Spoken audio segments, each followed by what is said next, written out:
titled this one, Presence Creates Possibilities, because we truly believe that that is real, right? And that this will actually help make our world a better place. So to start off, we thought, and I borrowed from Kantar here, we use them for a lot of our DEI research, let's level set around what we mean by inclusion.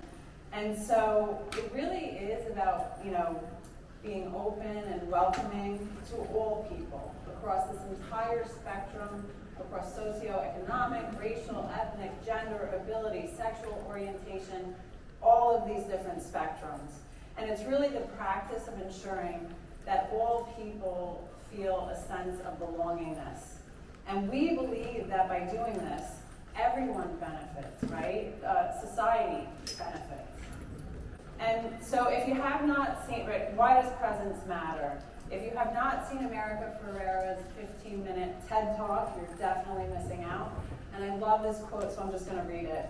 Who we see thriving in the world teaches us how to view ourselves, how to think about our own value, and also how to dream about the future. And we believe presence matters because awareness leads to inclusion, inclusion leads to acceptance, and acceptance leads to a world I think we all want to live in and we want our children to grow up in. And it matters for our industry as well. I don't think this is new news to anyone that inclusive insights also matter. We firmly believe in good quality going in, good insights and data coming out, and part of that good input is a diverse, open, inclusive lens and net and whatever metaphor you need to use about how many people can come in and join the study. I've just thrown up a few things here. There are some great research on research studies. There's some agencies doing some fabulous work. The Idea Council, the Insights Association is doing work now on addressing a lot of these things, and the C-suite in the industry is also very active in talking about this. And so we wanted to build on this as a theme in the general public, in the news, in the world, and it's also very important to our industry, and that's why we're here. And so, I think a lot of firms and companies today talk about DEI, but I think in this era of radical transparency in terms of how information flows, what we're seeing from the majority of Americans is that it's not just what you say, they want to see action. And they actually believe that businesses have a role in creating a fair society, right? Especially where we're helping those who are disadvantaged. We also see specifically for my industry, financial services, they believe that companies and firms really need to increase diversity and inclusion, specifically within financial services. And I happen to be very fortunate that I work for a purpose-driven company, and our purpose, our North Star, is that we fight for everyone's opportunity for a better financial future. So that is our North Star. And so at the same time, right, it's no secret that, especially for people of color, they are often underserved, undersaved, sometimes even underemployed. And some media outlets have even called it a retirement crisis. And there's a ton of different, reasons why, but we see income, wealth disparity, lower likelihood of home equity. We see lack of participation in high-yield accounts such as investment accounts, retirement accounts, and also lack of intergenerational wealth, and the list goes on. And if you didn't know this, Hispanic Latinos, literally 2/3 are not saving in a workplace retirement plan. And only 1 in 10 have an IRA, an individual retirement account. So that's certainly not filling the gap. And I'm sure the other thing that we think about is at the same time, we know that Americans today want to see real people in advertising, right? They want to see people like themselves. And we also see that it is affecting their wanting to do business with a firm, and that's even higher among people of color. So everyone talks about Gen Z, Centennials, right? They are actually the most diverse generation to date, ethnically, racially, and even in sexual identity. And they're also different in terms of how they define themselves, and they want brands who authentically represent them in advertising. And there's research out there that suggests they'll actually go out of their way to purchase from brands who are actually representing them in an authentic way.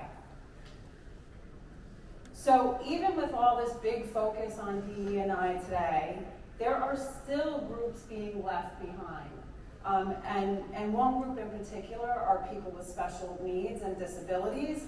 Very few are in marketing campaigns, along with LGBTQ+, right? And we actually did a survey partnering with Creative Spirit, an incredible nonprofit, and they did a survey among employers, and they found that even among employers who are focused and actually have a DEI strategy, these groups are not in that strategy, especially people with intellectual and developmental disabilities.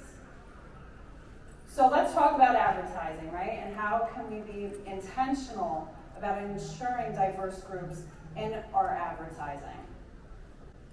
So for us at Voya, it really starts with our partners, what we put out in market, and even how we track the performance of our advertising. And so obviously we work, with our head of supplier diversity. We proactively find ways to include, to support minority-owned businesses, including research suppliers, so new suppliers, literally across that spectrum of differences, right? So even veteran-owned research suppliers, we are proactively looking for. And we help them, right? They might need some additional support. Often they tend to be smaller suppliers, right? So they don't have an entire department that's focused on filling out, risk questionnaires and security questionnaires. So they might need a little bit more support. So how can we help them be part, and we ensure they're part of our process. And then even testing, right? So not just what we test and stimuli, which I'm going to talk about, and making sure we have diversity there, but also how we test, and our qualitative and our quantitative research, making sure that they are included. All the way through, right, the production of our advertising, which I'm even going to talk about our casting, so primary, secondary actors, and even in scripting. And then finally, how we look at our tracking results over time. So we at No Research, we're a small, I say boutique size, women-owned business. And that's really why we value this partnership so much. She is right. We don't necessarily spend our day job filling out those forms, and they're tricky, so thank you to Voya. But really, I think we got involved, I have been a woman business owner for a very long time, but the actual certification process and then being able to be in a community of people and other minority leaders and groups and organizations and meeting those folks in procurement and being able to talk about the importance of moving small, micro, minority-owned businesses up into the forefront and giving them more leverage, really, in the space. Really important to me personally, and also at the company. We do a lot of training to make sure we are being culturally intelligent and empathetic and being able to connect with consumers, audiences, groups, really authentically. I'm here, we do a lot of industry speaking about this as well, and make sure that we always have case studies at the ready. And I think the important thing there is to talk about the outcome, is to talk about the return on investment for making some of these practices really essential in the way you do your research, because it does take some more time. We're going to go through this multi-stage process today. It ends up being quite thorough. You may have to put a little bit more time, money, and energy into making sure that you're checking those inclusive boxes along the way, but it definitely pays out in terms of the results, the return on investment, and the stakeholder engagement with the results. So we're going to talk through some of the phases from that last slide. We're going to blow these out a little bit in the testing phase. Because I think a lot of the emphasis is put on the first portion, on that target, sample, recruiting, screening, who you're moving into the research. And not that that's a bad priority, that's definitely necessary. And I think we have a lot of conversations about that first piece as an industry, but I'd also push people to think about the other components. So when we go into design, whether that's qualitative or quantitative, whether it's copy testing, prototype testing, whether we're doing interviews or a survey, how are you looking at your methods resources, your tools, your platforms, your supplier partners, and making sure that the research you're doing is accessible to everyone you want to include. I think it's really important to pay attention to those things too, because you could have a beautiful inclusive recruit, but if you're not making sure the rest of the process is equally welcoming and that net is still cast widely, you don't get the benefit, really, from starting off so well. And so think about stimuli, and we'll give you some examples from this particular study that we've done a number of years in a row with Voya, and we get a lot of participant feedback about how good it feels to feel included, feel seen, even from, a sketch, a prototype, a slide, a concept drawing, right? And also, even if they are not in one of the classes or spectrums that we're trying to approach with that, people appreciate seeing it even if that is not their definition or who they are. And then I'll speak to deliverables a little bit, because I don't think inclusivity stops with participants. It includes the research teams, the beneficiaries, and the stakeholders. So we'll get to that in a second. This is a long list, and it is not meant to be overwhelming. It is meant to feel expansive. Look at all the ways that you can think about casting a wider net and being inspired about how you can be more inclusive. So I think one of the ways that the pandemic has really helped us as an industry is breaking down a lot of geographical barriers and allowing us to reach people, especially in the qualitative world, who are not in urban centers, who maybe don't have the same access or capability to participate in a group at 6 o'clock downtown, right? That a lot of people, that doesn't work for their world. But I think what we also have to make sure is that we're looking at all these different means, right? I've talked about methodology choices. I would challenge everyone today to talk to any tools, platforms, and suppliers that you're working with to see what practices they have in place, especially if you're showing anything visually and you need that to be readable and accessible for your population. We have a question in all of our screeners that's an accessibility question. And is there anything we need to know to help you participate fully in this research? A very open-ended question, just to make sure we can accommodate everything we possibly can. I do have some cost implications here. As I mentioned, this does take some time and energy. However, it is much more cost-effective to design for that inclusivity from the beginning, rather than realizing that you are not able to serve a section of your participant audience and needing to rework or rethink or plan B. So really, this is a proactive consideration from the very start, so that you reap these benefits. The representative sample is not just to pat yourself on the back and say, great, we included a lot of fabulous people. It's giving you those richer, deeper insights, making those connections more empathetically, and honestly having more confidence in the conclusions because you've looped more people in. So on the deliverable side, I think it's important to note that we all learn different ways. So we like to think about how we can present and share the information and the results in as many ways as possible. So in addition to a written summary, a beautiful PowerPoint, think about how else people learn. Do you have a video deliverable so that someone can watch and absorb that way? Do you have an audio deliverable if that is more accessible to people or even just fits their life a little bit better?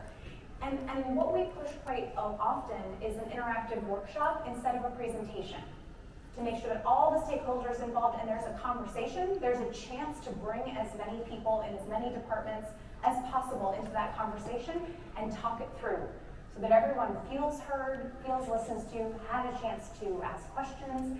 So we really kind of think of all of those things as being an inclusive way to do the readout. So I'm going to do this, the stimuli that went into the testing. So we've talked about advertising research as kind of the base of what we're talking about today. So we bring these sort of storyboards into the research and the qualitative phase before they're quantitatively tested.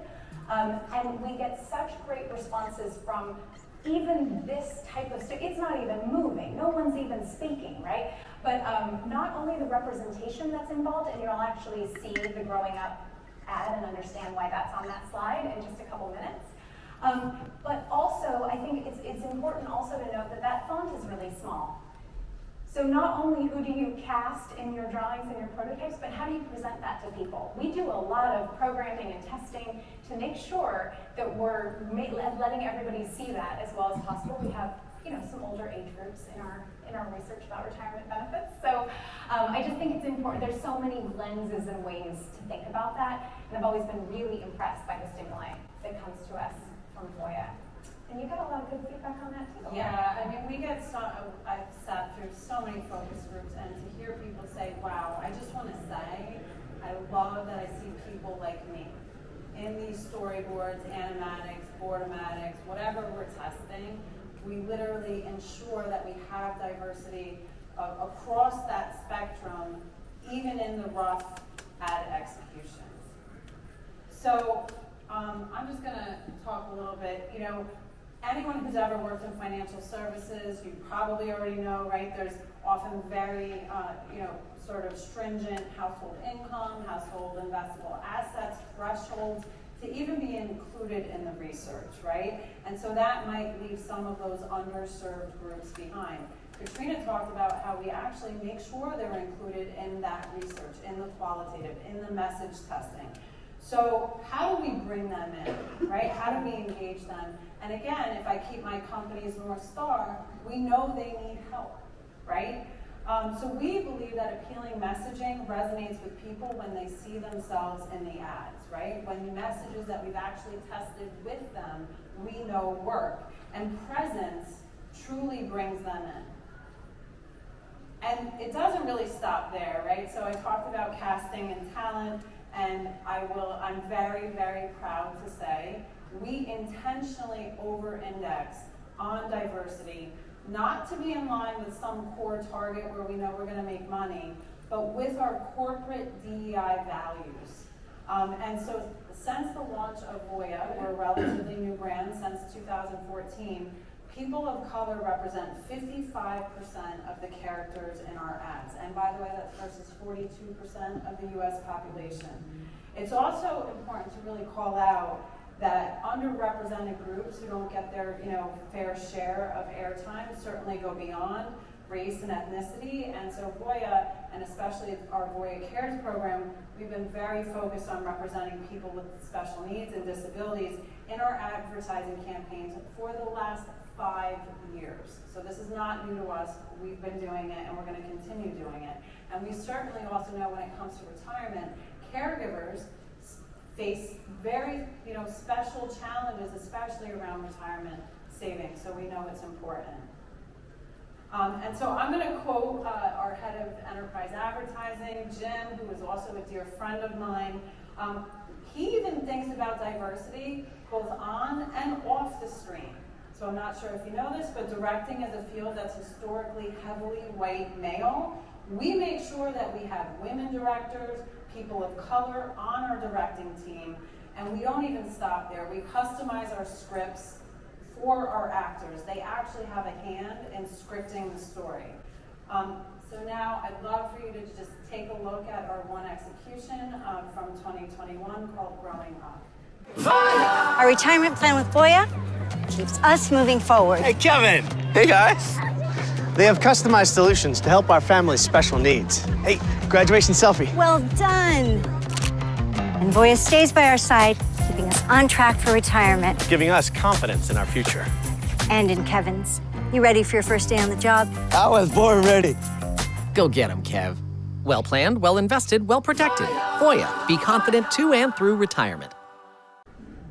So I love the scenarios that were represented here, right? We showed Kevin, he has an intellectual developmental disability. We showed him graduating high school. We showed him starting his first job. And if you didn't know, there's about an 80% unemployment rate among individuals with developmental disabilities, right? So we're literally, through our advertising, showing what is possible, right? And so, so what about the results, right? We are a public company, and so the good news is for 2021, right, our process is working, and it's working really, really well. We outperform our competitor average across ethnicities on a number of key metrics such as interest and ad awareness, so we know we're breaking through. Our brand health is actually strongest, I just want to call this out, strongest among those underserved groups, namely people of color. We also have a stronger brand profile among people with special needs on both an absolute basis and versus our core competition. And so these numbers are really, really small, but this is like a quick cheat sheet here. You can actually see all the circles. That's where we score highest among any race or ethnicity. And then also green is showing where we outperform over-index versus our competition on key brand metrics. Also, people with special needs and caregivers, and especially we over-index right on interest, ad awareness, and brand awareness. So critical metrics for Voya.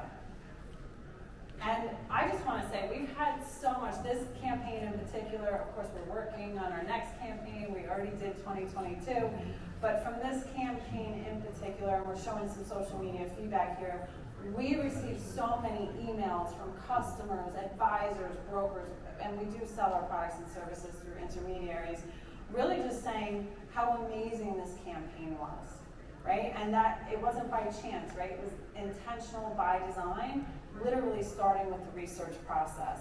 And so this is a sampling from prospective customers. And I also want to say even people who are like, I'm going to go check you out because I want to work for a company like you. And by the way, in this current war for talent, skilled talent, that's super, super important at a brand level. And I'm just going to read this quote. If I get choked up, Katrina can take it over. But I saw your ad as the proud grandparent of a 14-month-old grandson who has Down syndrome. I want to thank you for the wonderful, uplifting portrayal of all these individuals are capable of. We look forward to all that you will accomplish. And we hear this during our studies as well. As anyone who's done impactful qualitative work knows, there's that moment afterwards when you say thank you very much, and they say, I just have to tell you, I'm really impressed that the brand or whoever this is listening to me right now, right? We all have those moments when you feel good about yourself. We actually ask that in the qualitative research too, how your brand opinion is affected by what you've seen here today. Did that tick it up or down? But we get a lot of this type of feedback. It's not on social media, but sometimes we're able to capture it. So we have a participant who was involved in the research of that campaign, stopping to make a point, and he was not a member of or had a family member in the represented group, but it moved him just seeing it and knowing that he was doing research for a company that felt it was important enough to show. That's way more original. Sometimes dealing with kids with special needs and disabilities seem somewhat taboo in advertising. I think that's great that they actually were upfront about it and talked about it that way. And I wish there was more advertising like that actually. So that's a huge positive.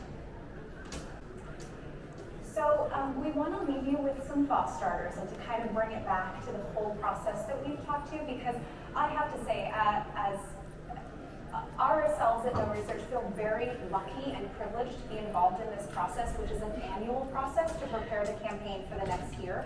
There's also some amazing designers and production agencies who make this all happen that we get to work with really collaboratively. And I would just emphasize that this is an entire, 4 or 5 step journey to get the results that Kerry's been referencing. This is a very diligent, all in, talking about it collaboratively and making some decisions to make sure that you end up with the kinds of results that Voya has. So I would say, this is, if everybody walks out of here thinking about maybe one thing that they can do within their organization to take one step further in the pursuit of inclusive insights, we've done our job, and we're happy to take questions.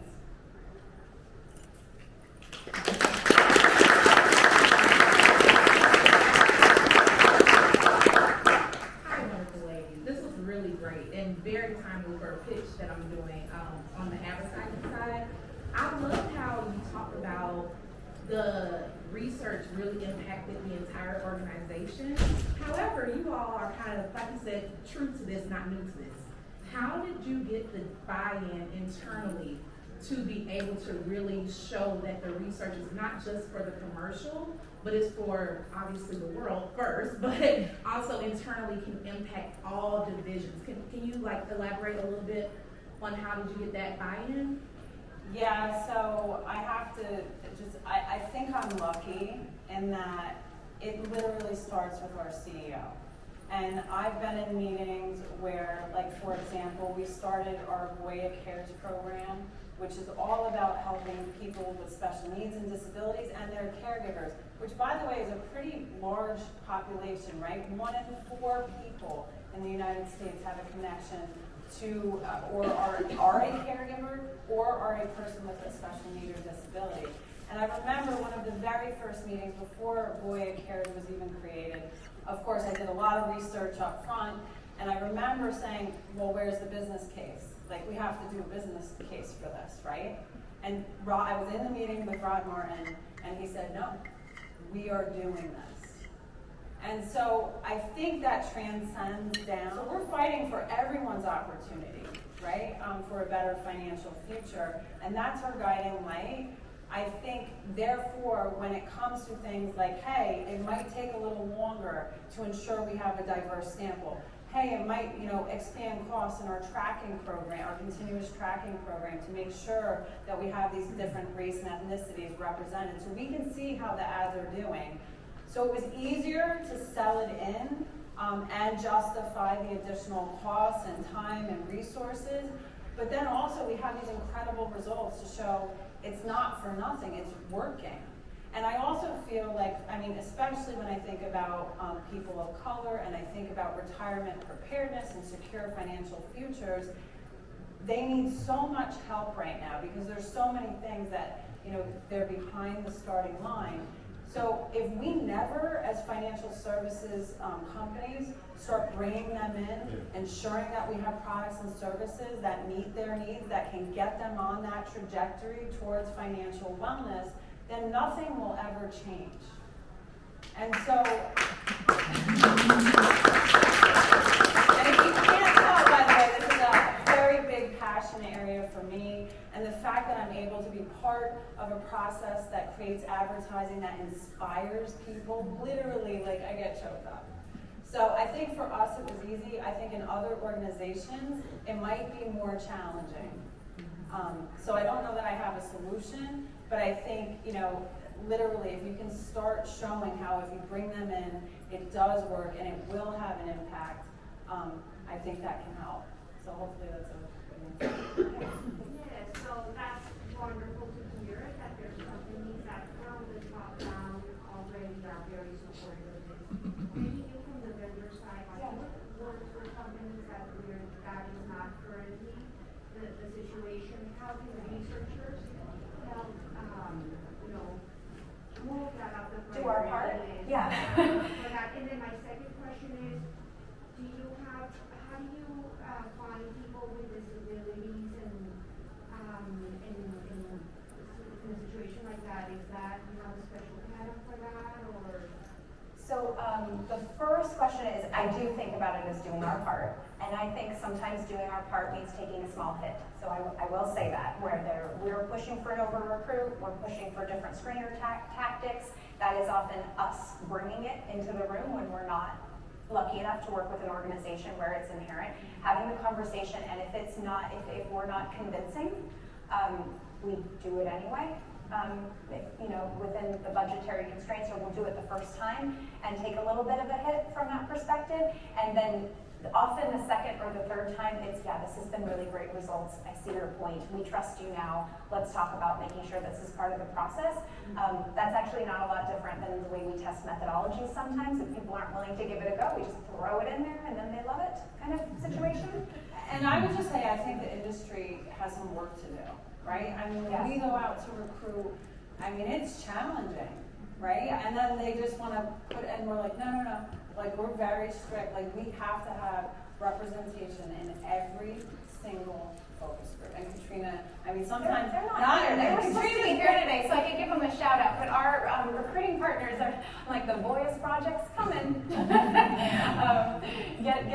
Let's talk about it. But they've been in this process for 3 years with us as well, so they're pretty dialed into that. I know we're getting the stop sign. Do we have time for one more or no? No.